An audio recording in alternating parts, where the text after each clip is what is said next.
You're worried about this duality business, about perception Oh, yeah. and duality. Now, if you see me over here, do you see me over here? Mm-hmm. Okay. What is it that puts me over here? What, in other words, from what point of view are you looking? From the mind, No, from the body. from the body. Your perception is, you perceive me sitting in this chair, and you think you're over there on the fireplace, Mm. right? Yeah, right. Well, and that's true.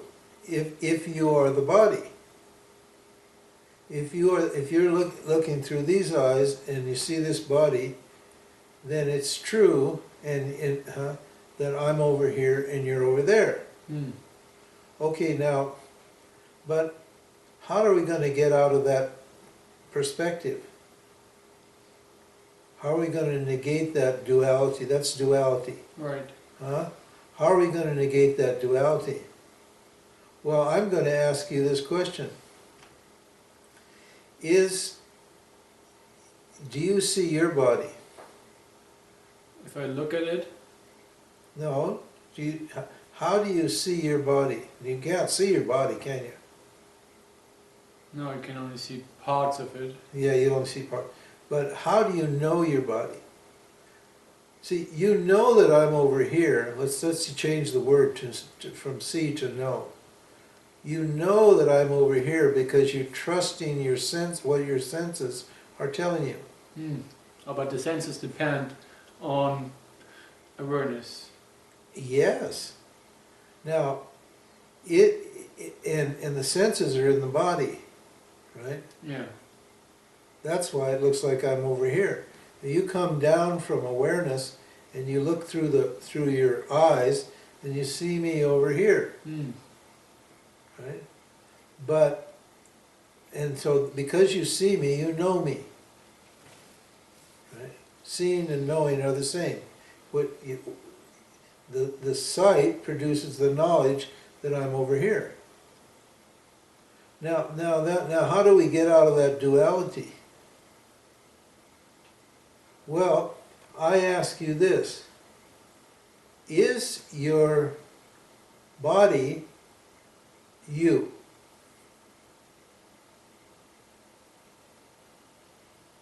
Well, it's part of me, yeah? Well, part of, okay, then that means what? It's not you. Yeah. In other words, for you to see your body, you have to be something other than your body. Mm. Your body doesn't see your body. You see your body, Right. right? Now that means that what? There's some other point of view other than the body, doesn't it? Mm. Because if your body is if my body is an object known to you, and your body is an object known to you, then you must be something other than your body, and I must be something other than your body too. Yeah. It's like similar to the talk we had on meditation, on the gap, where we said the gap is the substance or the background, which is awareness, and everything else is appearing in this gap. That's right. So maybe that is a better way of contemplation than, for example, the contemplation that everything appears in my mind. It might be better to say... Well, whatever works for you. If you have a hard time, if that one's easy to understand, then stick with that one. Mm. But this one, this is a hard one to understand. But some people, all they need is this one little teaching, and then they understand who they are. Yeah. Okay, so my body's an object and your body's an object. Because your body is known to you and my body is known to you. Which means there's another order of reality. There's the physical order of reality. Now, what's the difference between you and me? Not the bodies. We know the bodies are different, but what's the difference between you and me? The stories. And the stories now, okay, the story's different. There's a different story named George over there, and there's a different story named James over here. Yeah. Is your story known to you? It is known to me, yeah. And is my story known to you? Yes. Partially. I told you my story. You know my story. I'm James, I'm the Guru, blah, blah, blah. Okay. Now that means what? You're not your story. Just like you're not your body. You're also not your story. Your story is an object known to you. Right. Right? Now, who is it that knows the story? Awareness. Yeah, awareness. Okay. Now the next, that's right. Or you could say the intellect. You can't, well, okay, all right. You can say, oh, you want to say the intellect? You want to use that word? But intellect depends on awareness. And the intellect is known to you, and the intellect, what, depends upon awareness. Because you can't have knowledge without consciousness, can you? So consciousness is the knower of everything. Everything is only known by consciousness. Now, still there's one more thing to know. Am I consciousness? Yes, indeed. Yes, indeed. That's what the scripture says. You are consciousness. Now, that may leave a doubt. And we got to this point with that other inquiry earlier today. Is the consciousness that I am limited, or is it limitless? Awareness is limitless. There's no. It's limitless, but we're experiencing it, and it's limited, aren't we? Yeah, in the form of the subtle body, it appears to be limited. Yeah, in the form of the gross physical and the subtle body, it appears to be limited. When we subtract the gross body and the subtle body, which we know are not us, then consciousness there's only one option. Consciousness has to be limitless. It has to be the same consciousness in me that knows what I know as the consciousness in you that knows what you know. Because there's only consciousness. You can't have knowledge without consciousness. Right. Right? Knowledge is inert. It doesn't mean anything. There has to be consciousness to illumine knowledge. This is why you don't need to get knowledge or get self-knowledge or remove self-ignorance.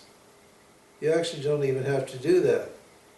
We talk about that way to jivas, but if you know that ignorance is an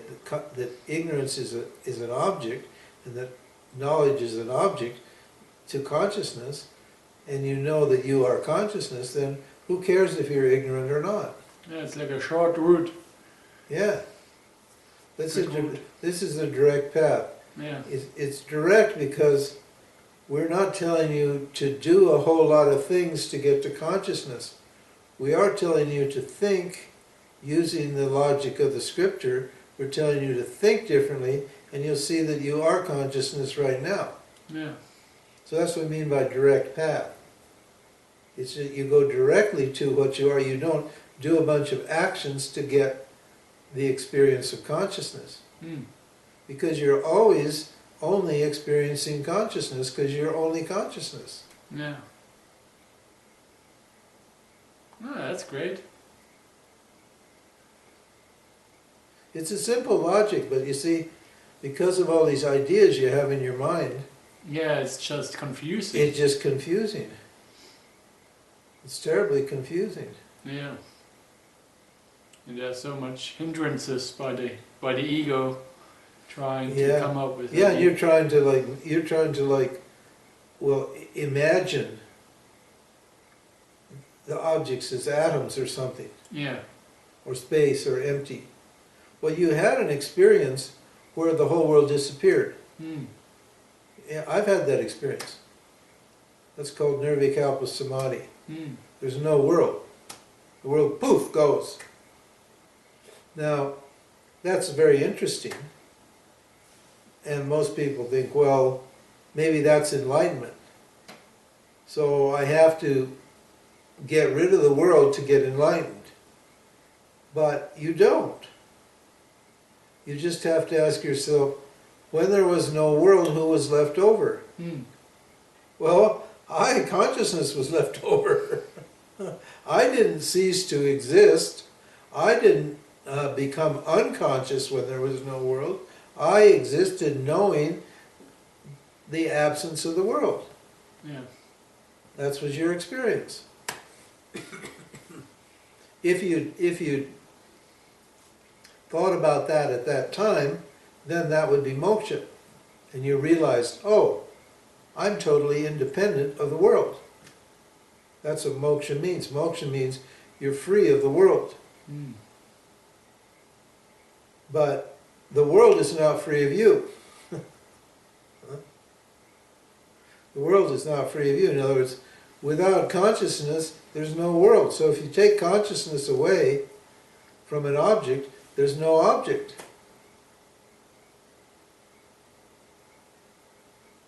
As we said, objects are just the thought of objects. That's all. They're not actually real. They look like they're real because when you identify with this body, you've been taught that this body's real, and you've been taught that the objects are real, and so you think they're real. But Yeah. that's all.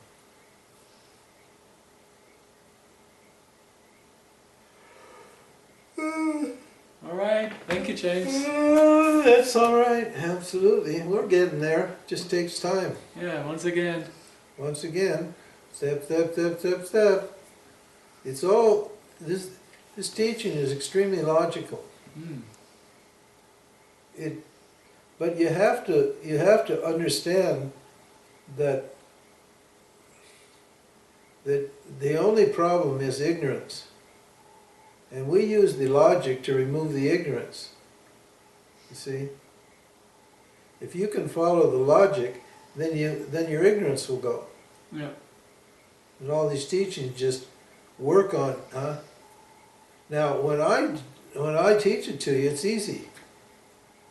Because I go step by step and I see that you're understanding at every level. But when you try to teach yourself, it's hard, because your ignorance keeps getting in the way. So you have to hear this teaching over and over and over again until you've memorized it, until you understand it. That's called contemplation. So you just keep running it over and over again. Right. The objects seem to be real. Why do they seem to be real? Because I take myself to be this body. I can't be this body, can I? Because the body's an object known to me. Who am I? Who knows the body? I, consciousness, know the body.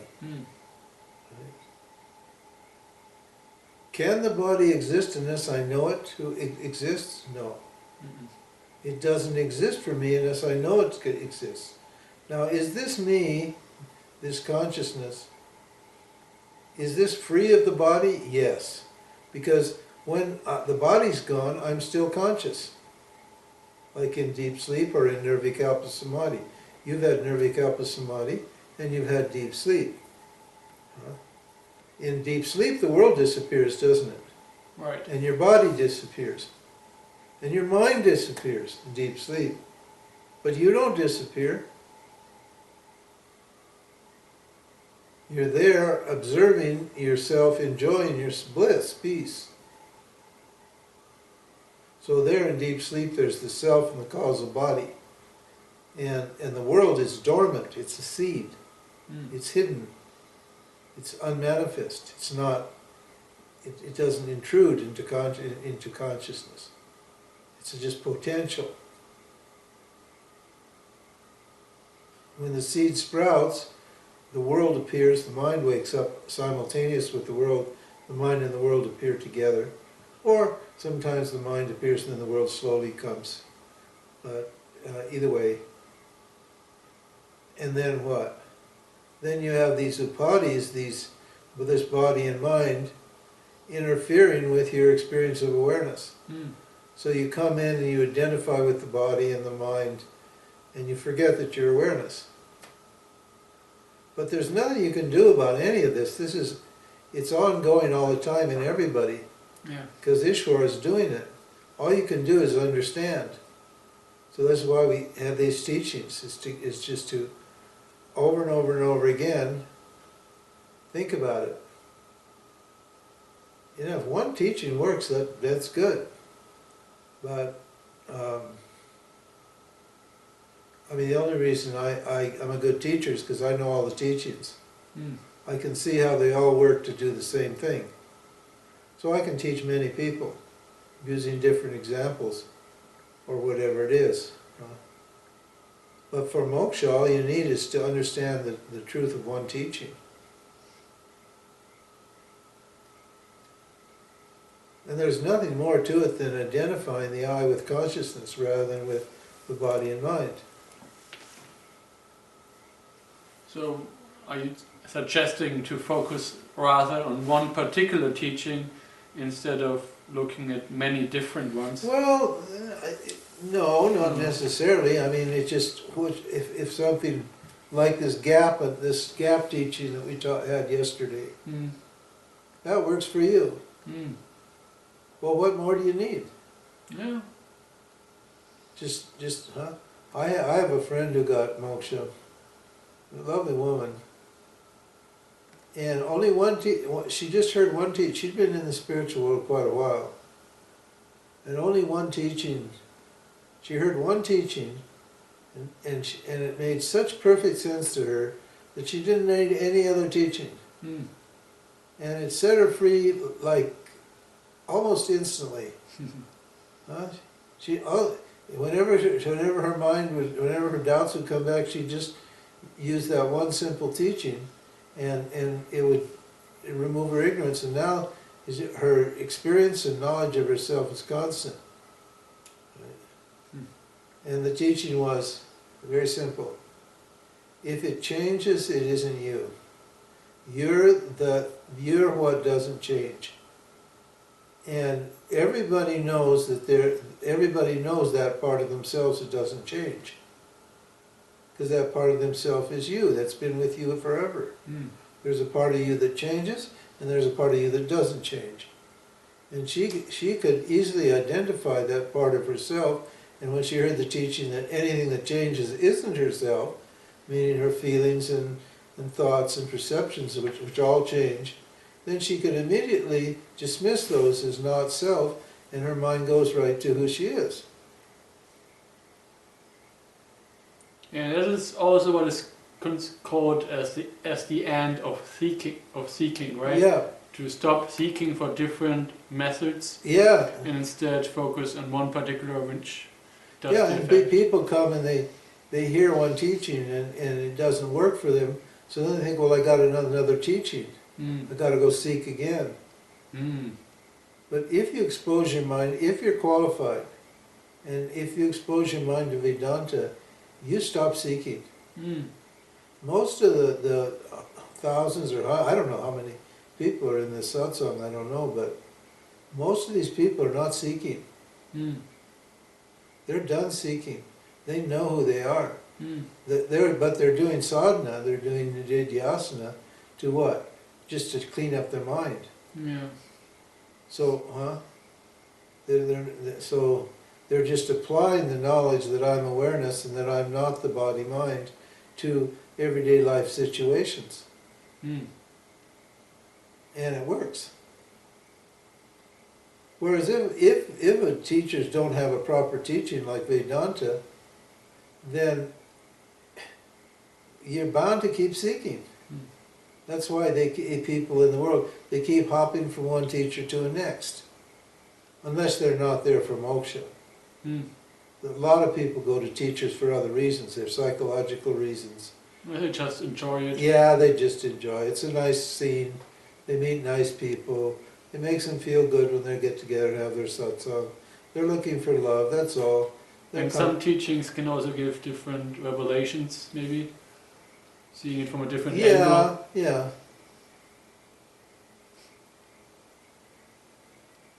Or they'll get an insight and they'll be high for a while. Mm. and then it'll disappear, and there's no sadhana for them to do. Mm. We have a sadhana. I said we're not a path, but we're also a path. Mm. Huh? If you understand, there's no path. But if you don't understand, then there's a path. So even if you understand and your understanding is not firm, then here's what you can do to make it firm. Mm. Yeah, keep on studying the scriptures, meditation, expose your satsang, mind to the teaching. Do your meditation, karma yoga. do your chanting, do your bhakti, do your karma yoga, study the scripture every day, etc., etc., etc., etc. And this is also true for after enlightenment. Yeah. Yeah. Yeah, once you know who you are, the mind is going to keep throwing up problems. Yeah. Yeah, for sure. You just knock the problems down. Yeah. Huh? And one day, there's no more problems. Because you removed the person that was the problem. Mm. In other words, you know that that person is not you. So how can you take whatever that person thinks or feels to be real? You don't. You look at that person like it's a joke. I think Ramji is a joke. I find Ramji interesting, amusing.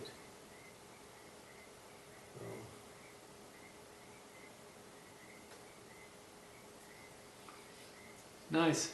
Thank you, Ramji. You're welcome.